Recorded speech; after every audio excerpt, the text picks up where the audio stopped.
അഭിനവനോട് വളരെ മോശമായി പെരുമാറി എന്ന് മാനേജർ അറിഞ്ഞപ്പോൾ അയാൾക്ക് കലിയിളകി. മാനേജർ പ്രണവിനെ അയാളുടെ ക്യാബിനിലേക്ക് വിളിപ്പിച്ചു. അപ്പോഴേക്കും അഭിനവ് പ്രണവ് കയറിയ തന്റെ ചെക്ക് മേശപ്പുറത്ത് വെച്ചിരുന്നു. പെട്ടെന്ന് തന്നെ പ്രണവ് അവിടെ എത്തി. മാനേജറുടെ ക്യാബിനിൽ നിൽക്കായിരുന്ന അഭിനവിനെ ദേഷ്യത്തോടെ നോക്കിക്കൊണ്ട് അവൻ മാനേജറുടെ അരികിലേക്ക് പുഞ്ചിരിച്ചുകൊണ്ട് ചെന്നു. ആരോട് ചോദിച്ചിട്ടാ നീ സാറിന്റെ ചെക്ക് കയറിയത്? അഭിനവിനെ സാറെന്ന് മാനേജർ അഭിസംബോധന ചെയ്തത് കേട്ട് പ്രണവ് അമ്പരന്നു. സാർ ഇതിന്റെ ഡെലിവറി ബോയ് ആണ്. ഇവനെ നമ്മൾ സാറൊന്നും വിളിക്കേണ്ട കാര്യമൊന്നുമില്ല. വ്യാജ ചെക്കുമായിട്ട് വന്നതാ സാർ ഇവൻ. ഇവിടെ നമ്മൾ ചുമ്മാ കളിക്കാനിരിക്കുവന്ന ഇവന്റെ ഒക്കെ വിചാരം. ഞാൻ ഈ ചെക്കിന്റെ ഡീറ്റെയിൽസ് പരിശോധിച്ചിരുന്നു. എല്ലാം വെറും തട്ടിപ്പാണ് സാർ. പ്രണവ് അഭിനവിനെ നോക്കി പല്ല് കടിച്ചുകൊണ്ട് പറഞ്ഞു. സത്യമാണോ താൻ പറയുന്നത്? അതിന്റെ ഡീറ്റെയിൽസ് താൻ ചെക്ക് ചെയ്തോ? മാനേജർ ചോദിച്ചു. ഇത് കേട്ട് പ്രണവ് ഒന്ന് ഞെട്ടി.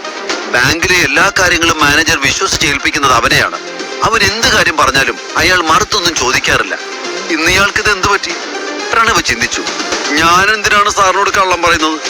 പ്രണവ് ഉള്ളിൽ തോന്നിയ പരിഭ്രമം പുറത്ത് കാണിക്കാതെ പറഞ്ഞു. നിനക്കറിയാവോ ആരുടെ ചെക്കുമായിട്ടാണ് ഇദ്ദേഹം വന്നതെന്ന്? വിക്രം സാറിന്റെ. ദേഷ്യത്തോടെ മാനേജർ പറഞ്ഞു.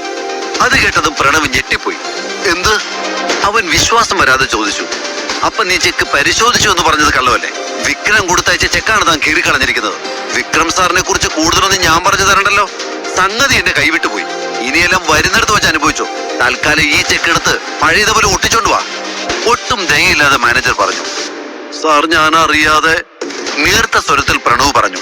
എന്നാൽ മാനേജർ അവരെ കൂടുതലൊന്നും പറയാൻ സമ്മതിച്ചില്ല. ഇനി ഒന്നും സംസാരിക്കണമെന്നില്ല. കസ്റ്റമേഴ്സിനെ റെസ്പെക്ട് ചെയ്യാത്ത നിന്നെ പോലുള്ള ഒരു അഹങ്കാരിയെ എനിക്കിവിടെ വേണ്ട. എത്രയും പെട്ടെന്ന് നിന്നെ ഇവിടുന്ന് മാറ്റാനുള്ള പണി ഞാൻ നോക്കുന്നുണ്ട്. ഇപ്പൊ തന്നെ പോയി പറഞ്ഞ് ജോലി ചെയ്യും. ഇല്ലെങ്കിൽ അതിലും വലിയ പണി കിട്ടും നിനക്ക്. സാർ ഇങ്ങനൊന്നും എന്നോട് പറയരുത്. അറിയാതെ ചെയ്തു പോയതാണ്. ഞാൻ വേണമെങ്കിൽ സാറിന്റെ കാല് പിടിക്കാം. മാനേജറുടെ മുന്നിൽ നിന്ന് കൈകൂപ്പിക്കൊണ്ടു പ്രണവ് പറഞ്ഞു. ഇതൊക്കെ നേരത്തെ ആലോചിക്കണമായിരുന്നു. മാനേജർ അത്രയും പറഞ്ഞുകൊണ്ട് തന്റെ സീറ്റിൽ പോയിരുന്നു. അഭിനവന് പ്രണവിന്റെ ചെയ്തികൾ കണ്ട് ചിരി വരുന്നുണ്ടായിരുന്നു.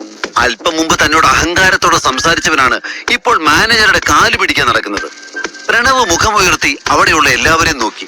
ബൽറാമിനെ കണ്ടപ്പോൾ പ്രണവിന് ഭയം തോന്നി. അയാൾ ഒരു സാധാരണക്കാരനല്ല എന്ന് പ്രണവിന് മനസ്സിലായി. അവൻ പരിഭ്രാന്തനായി മേശപ്പുറത്ത് കിടക്കുന്ന ചെക്കിന്റെ കഷ്ണങ്ങളിലേക്ക് നോക്കി. ഇങ്ങനെ ഒരു പണിഷ്മെന്റ് കിട്ടുമെന്ന് അറിഞ്ഞിരുന്നെങ്കിൽ ഒരിക്കലും ഞാൻ ഈ ചെക്ക് ഇത്രയും കീറില്ലായിരുന്നു. അവൻ ചിന്തിച്ചു. ആ ചെക്ക് കുറഞ്ഞത് 16 കഷ്ണമെങ്കിലും ഉണ്ട്. കീറിയ കഷ്ണങ്ങൾ ഓരോന്നായി അവൻ നിലത്തെടുത്ത് വെച്ചു.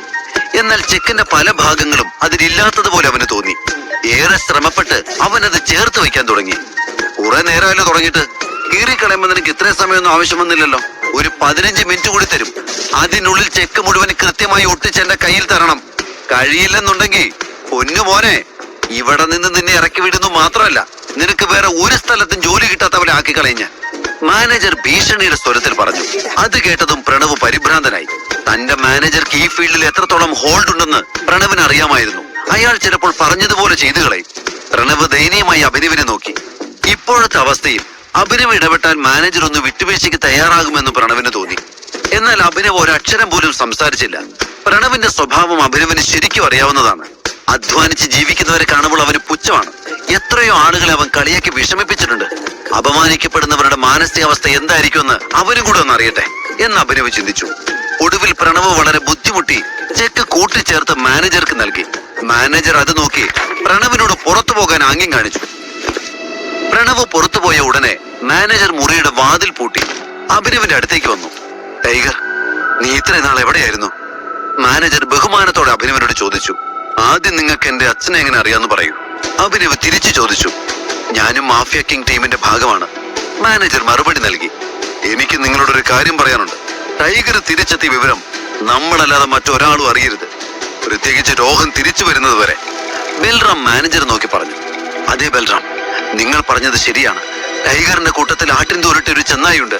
ടൈഗർ തിരികെ വന്ന വിവരം പുറത്തറിഞ്ഞാൽ ടൈഗറിനെ ആപത്തിൽപ്പെടുത്താൻ അയാൾ ശ്രമിക്കും. അതുകൊണ്ട് എല്ലാം രഹസ്യമാക്കി വെക്കുന്നതായിരിക്കും തൽക്കാലം നല്ലത്. മാനേജർ പറഞ്ഞു. ആട്ടിൻ തോലിട്ട ചെന്നായോ എന്ന് വെച്ചാൽ നമുക്കിടയിൽ തന്നെ ഒരു ചതിയനുണ്ടോ? അഭിനവ് ചോദിച്ചു. അതിന് മറുപടി പറഞ്ഞത് ബൽറാം ആയിരുന്നു. അതെ ടൈഗർ, രോഹൻ നിങ്ങളോടെല്ലാം വിശദമായി പറയും. അതുവരെ പുറത്തു വരരുത്. ഇരുട്ടിൽ തന്നെ തുടരണം. അതിനിടയിൽ നമുക്ക് സഞ്ജയുടെ കൊലയാളിയെ കണ്ടെത്തണം. അതുപോലെ ഈ ആട്ടിൻ തോലിട്ട ചെന്നായിയെയും. അപ്പോൾ അഭിനവന്റെ മനസ്സിൽ ഈ 2 കാര്യങ്ങളുമായി ബന്ധപ്പെട്ട ഒരു പേര് മാത്രമേ വന്നുള്ളൂ, രോഹൻ. നരേന്ദ്രനെ പോലെ രോഹനും തന്റെ അച്ഛന്റെ പാത പിന്തുടരുമെന്ന് അഭിനവിന് ഉറപ്പായിരുന്നു. നരേന്ദ്രനെ ഇപ്പോഴും വിശ്വസിക്കുന്ന അവരോടെല്ലാം അഭിനവിന് സഹതാപം തോന്നി. ഈ ഗ്രൂപ്പിൽ വേറെ ആരൊക്കെയുണ്ട്? അഭിനവ് ചോദിച്ചു. ഈ ഗ്രൂപ്പിൽ രോഹൻ, വിക്രം, ബൽറാം, ഞാൻ, അതായത് DK, ഇക്ക, ഭാസ്കർ, അലീന, ഇത്രയും ആളുകളാണ് പ്രധാനികൾ. മാനേജർ DK മറുപടി പറഞ്ഞു. അലീനയോ? അതൊരു പെൺകുട്ടിയല്ലേ? അഭിനവ് അത്ഭുതത്തോടെ ചോദിച്ചു. അതെ ടൈഗർ, ഇതിനു മുമ്പ് അവളുടെ അമ്മയായിരുന്നു നമ്മുടെ കൂടെ ഉണ്ടായിരുന്നത്. 1 വർഷം മുമ്പ് അവര് മരിച്ചു. പിന്നെ അലീന നമ്മളോടൊപ്പം ചേർന്നു. അവൾക്ക് നിന്റെ പ്രായമായിരിക്കും. അവളെ നീ ഫ്രണ്ടാക്കിക്കോ, DK പറഞ്ഞു. ഇപ്പൊ തന്നെ ആവശ്യത്തിന് പ്രശ്നങ്ങളുണ്ട്. ഞാൻ ടൈഗർ ആണെന്നൊക്കെ പറഞ്ഞിട്ട് എന്ത് കാര്യം? എന്റെ അവസ്ഥ കണ്ടില്ലേ? സ്വന്തം ഐഡന്റിറ്റി പോലും വെളിപ്പെടുത്താൻ പറ്റുന്നില്ല. അപ്പൊ ഇതിനിടയിൽ ഒരു പെൺകുട്ടി എന്ത് ചെയ്യാനാ? ഇത്രയും വലിയ കാര്യങ്ങളൊക്കെ അവൾക്ക് ഹാൻഡിൽ ചെയ്യാൻ പറ്റുമോ? അഭിനവ് ചോദിച്ചു. ടൈഗർ, നീ അലീനെ നിസ്സാരമായി കാണണ്ട. അവൾ വെറും ഒരു പെൺകുട്ടിയല്ല, തീയാണ്, കൊടുങ്കാറ്റാണ്, തീക്കനലാണ്. ഞാൻ എന്റെ ജീവിതത്തിൽ അലീനെ പോലെ ആരും കണ്ടിട്ടില്ല. സൗന്ദര്യം, ബുദ്ധി, ധൈര്യം, ഇത് 3ഉം അവൾക്ക് ആവോളമുണ്ട്. ബൽറാം പറഞ്ഞു. എനിക്ക് നിങ്ങൾ പറയുന്നത് മനസ്സിലാവുന്നില്ല. തീ, കൊടുങ്കാറ്റ്, തീക്കനൽ, ഒരു പെൺകുട്ടിയെ കുറിച്ച് തന്നെയാണോ നിങ്ങൾ ഈ പറയുന്നത്? അഭിനവ് സംശയത്തോടെ ചോദിച്ചു. ബൽറാം അവന്റെ അടുത്തേക്ക് വന്നു. അത് നിനക്ക് അവളെ അടുത്തറിയാഞ്ഞിട്ടാണ്. തന്റേടിയാണ്. എന്ത് കാര്യമായാലും അത് കൈകാര്യം ചെയ്യാൻ നമ്മുടെ ഗ്രൂപ്പിൽ ഏറ്റവും മിടുക്കി അലീനയാണ്. ഇപ്പോൾ തന്നെ നീ ടൈഗർ ആണെന്ന് അവളുടെ മുന്നിൽ തെളിയിക്കാൻ നീ കുറച്ച് പാടുപെടും. ബൽറാം പറഞ്ഞു. അഭിനവന് ഈ വെല്ലുവിളി ഏറ്റെടുക്കാൻ വല്ലാത്ത താല്പര്യം തോന്നി. തെളിയിച്ചാണ് ശീലം ബൽറാം, ഒന്നും മറന്നിട്ടില്ലല്ലോ അല്ലെ? അഭി പറഞ്ഞു. അഭിനവന്റെ മനസ്സിൽ അലീനയെ നേരിടാനുള്ള ആകാംക്ഷ വർദ്ധിച്ചു. ഈ ടാസ്ക് നിന്നെ സംബന്ധിച്ചിടത്തോളം ടഫായിരിക്കും ടൈഗർ. അത്ര പെട്ടെന്ന് അവള് നീ ടൈഗർ ആണെന്ന് വിശ്വസിക്കുന്ന എനിക്ക് തോന്നുന്നില്ല, DKയും പറഞ്ഞു. കൊള്ളാം, പക്ഷെ എനിക്കങ്ങനെ തോന്നുന്നില്ല. അഭിനവ് ഒരു ചിരിയോടെ ബൽറാമിനെ നോക്കി പറഞ്ഞു. എന്നാ പിന്നെ നമ്മളൊന്നും പറയുന്നില്ല, നേരിട്ട് പോയി നീ തന്നെ അനുഭവിച്ചോ, DK പറഞ്ഞു. ഇത് കേട്ടതും ബൽറാം ഉറക്കെ ചിരിച്ചു. അത് കണ്ട് DKയും ചിരിക്കാൻ തുടങ്ങി. സംസാരിച്ചിരുന്ന് വന്ന കാര്യം മറന്നു. നിനക്ക് എത്ര രൂപയാണ് ടൈഗർ വേണ്ടത്? എത്രയാണെന്ന് പറഞ്ഞാ മതി, ഞാൻ തന്നേക്കാം. ചെക്ക് പിന്നീട് വിക്രമന്റെ ഓഫീസിൽ നിന്ന് ഞാൻ എടുപ്പിച്ചോളാം, DK പറഞ്ഞു. അത് 50 കോടിയുടെ ചെക്കായിരുന്നു. തൽക്കാലം എനിക്ക് അത്രയൊന്നും വേണ്ട, 1 കോടി തന്നോളൂ. ബാക്കി 49 എന്റെ പുതിയ അക്കൗണ്ടിലേക്ക് ഇട്ട് തന്നാ മതി, അഭിനവ് പറഞ്ഞു. ഇത് കേട്ട് DK പണം എടുക്കാനായി പോയി. അയാൾ പോയ ഉടനെ അഭിനവ് ബൽറാമിന്റെ അടുത്ത് എത്തി. ഈ അലീന ശരിക്കും ഇത്രയ്ക്ക് ഭയങ്കരയാണോ? നിങ്ങൾക്ക് അവളെ കുറിച്ച് എന്തൊക്കെ അറിയാം? അവ ചോദിച്ചത് കേട്ടതും ബൽറാം ഒന്ന് ചിരിച്ചു. അവളൊരു പ്രത്യേക സ്വഭാവക്കാരിയാണ്. എപ്പോ എങ്ങനെ പെരുമാറുന്നു ഒരിക്കലും പറയാൻ പറ്റില്ല.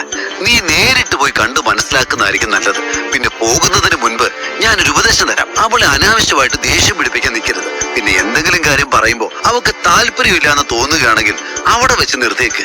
കൂടുതൽ പറയാൻ നിന്നാ പിന്നെ പറയുന്നവന്റെ കാര്യം കട്ട പുകയായിരിക്കും, ബൽറാം പറഞ്ഞു. പെട്ടെന്നാണ് ബൽറാം എന്തോ ഓർത്ത് അഭിനവനെ നോക്കിയത്. ടൈഗർ, ഇപ്പൊ ആവശ്യത്തിനുള്ള പണം കൈ കിട്ടിയല്ലോ. ഇനി നിനക്കൊരു കാറ് വേണം. ഞാൻ എന്റെ മാനേജർ അടുത്ത കാര്യങ്ങളെല്ലാം പറഞ്ഞിട്ടുണ്ട്. ഇവിടെ നിന്ന് നേരെ ഗ്ലോബ് മോട്ടോഴ്സിലേക്ക് പോണം. അവിടെ നിനക്ക് വേണ്ടി ഒരു കാറ് റെഡിയാണ്. തൽക്കാലം പൈസ ഞാൻ കൊടുത്തോളാം. ടൈഗറിന്റെ സ്ഥാനം ഏറ്റെടുക്കുമ്പോ പലിശയും ചേർത്ത് തന്നാ മതി. ഇത് കേട്ടതും അഭിനവ് പുഞ്ചിരിച്ചു. അവൻ ബാങ്കിൽ നിന്ന് പണമെടുത്തു. എന്നിട്ട് പുറത്തു നിന്ന് ഒരു ടാക്സി ബുക്ക് ചെയ്ത് നേരെ ഗ്ലോബ് മോട്ടോഴ്സിലേക്ക് പോയി. തിരക്കിൽ അവൻ ബൽറാമിനോട് കാറിന്റെ വിശദ വിവരങ്ങൾ ചോദിക്കാൻ മറന്നു. ഷോറൂമിന്റെ മാനേജർ വാതിക്കൽ തന്നെ ആരെയോ കാത്തു നിൽക്കുന്നത് അഭി കണ്ടു. അവനെ കണ്ട ഉടൻ അയാൾ അരികിലേക്ക് വന്നു. അഭിനവ് രജപുത്ര, ഷോറൂം മാനേജർ സംശയത്തോടെ അവനോട് ചോദിച്ചു. അതെ, ഞാൻ തന്നെയാണ്. ഇത് കേട്ടതും അവിടെ റിസപ്ഷനിൽ നിന്ന് 2 പെൺകുട്ടികളും അത്ഭുതപ്പെട്ടു പോയി. ഇത്രയും നേരം മാനേജർ അക്ഷമനായി കാത്തിരുന്നത് ഈ കൊച്ചു പയ്യന് വേണ്ടിയാണോ എന്നവർ ചിന്തിച്ചു.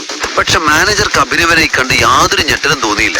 അഭിനവ് എങ്ങനെയായിരിക്കുമെന്ന് ബൽറാം അയാളോട് നേരത്തെ പറഞ്ഞിരുന്നു. വരൂ സർ, നമുക്ക് അകത്തേക്ക് പോകാം, മാനേജർ പറഞ്ഞു. അയാൾ അഭിനവിനെയും കൊണ്ട് ഷോറൂമിന്റെ അകത്തേക്ക് പോയി. കുറച്ച് സമയത്തിന് ശേഷം അഭിനവ് അവരുടെ ഒരു ഗാരേജിലെത്തി. അവിടെ നിരവധി കാറുകൾ നിരത്തിയിട്ടിരുന്നു. ബൽറാം പറഞ്ഞു വെച്ച കാറിന്റെ അടുത്തേക്ക് മാനേജർ അഭിയെ കൊണ്ടുപോയി. അത് വളരെ വില കൂടിയൊരു കാറായിരുന്നു. പക്ഷെ പുറമേ നിന്ന് നോക്കുമ്പോൾ അത് പഴയതാണെന്നേ തോന്നുകയുള്ളൂ. ബൽറാം മനഃപൂർവ്വം അത് അങ്ങനെ ചെയ്യിപ്പിച്ചതായിരുന്നു. സാധാരണക്കാരനായ അഭിനവ് പെട്ടെന്ന് ഒരു ദിവസം ലക്ഷറി കാറുമായി നടക്കുന്നത് കണ്ടാൽ ആളുകളിൽ സംശയം ജനിക്കും.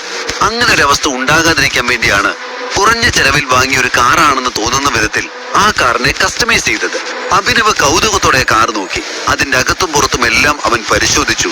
അവന് ആ കാർ വളരെ നല്ലതായി തോന്നി.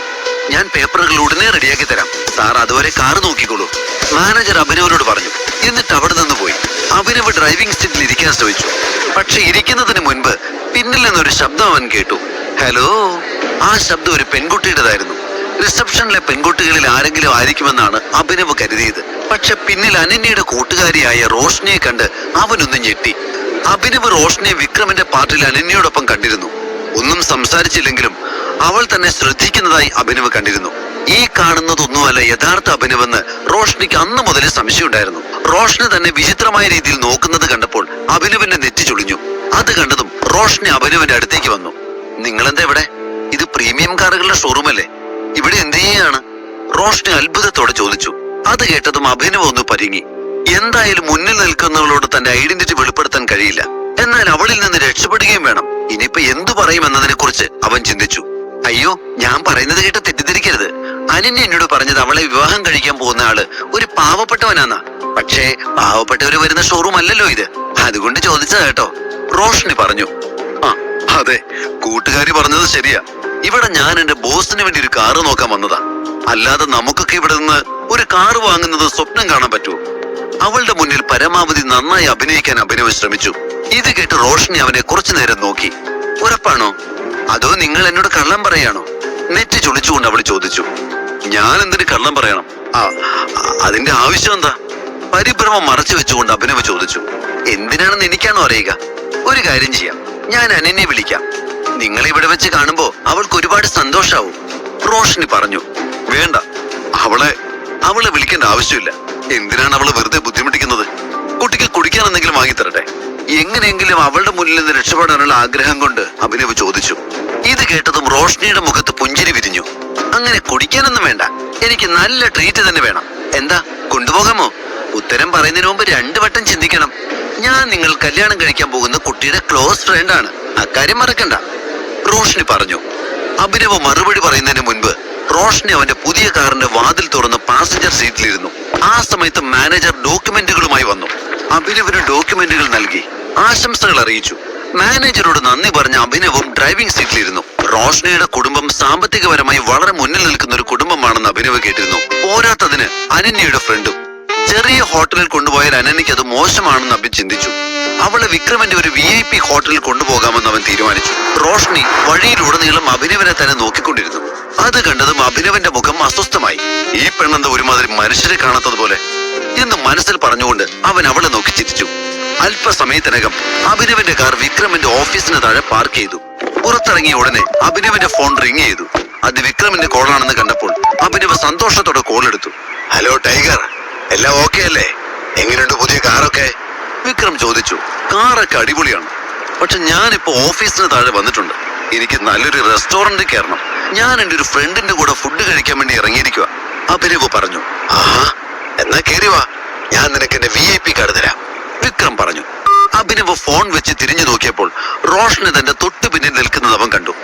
കഴിഞ്ഞോ ഫോൺ ചെയ്യലൊക്കെ? എന്നാ കഴിക്കാൻ പോവാം നമുക്ക്, അവൾ ചോദിച്ചു. സോറി, എനിക്കൊരു 10 മിനിറ്റ്, ഇവിടെ ഒരു അത്യാവശ്യ ജോലിയുണ്ട്, ഞാൻ അത് തീർത്തിട്ട് ഉടനെ വരാം, അഭിനവ് പറഞ്ഞു. റോഷ്നി അതിന് മറുപടി എന്തെങ്കിലും പറയുന്നതിന് മുൻപ് തന്നെ അഭിനവ് അവിടെ നിന്നു പോയി. റോഷ്നി അവൻ പോകുന്നത് നോക്കിക്കൊണ്ടിരുന്നു. ഇത് വിക്രമന്റെ ഓഫീസാണെന്ന് അവൾക്ക് നന്നായി അറിയായിരുന്നു. അഭിനവിനെ പോലെയുള്ള ഒരാൾക്ക് ഇവിടെ എന്താ ചെയ്യാനുള്ളത്? ആരാണ് അവന് മുകളിലേക്ക് വിളിച്ചത്? റോഷ്നി പിന്നെയും അഭിനവിനെ സംശയിക്കാൻ തുടങ്ങി. ഇനി എന്ത് സംഭവിക്കും? എന്തായിരുന്നു അഭിനവന്റെ കൂടെ വന്ന റോഷ്നിയുടെ ഉദ്ദേശങ്ങൾ? റോഷ്നിക്ക് അഭിനവന്റെ യഥാർത്ഥ ഐഡന്റിറ്റി മനസ്സിലാക്കാൻ കഴിയുമോ? കൂടുതൽ അറിയാൻ കേൾക്കൂ റിട്ടേൺ ഓഫ് ടൈഗർ.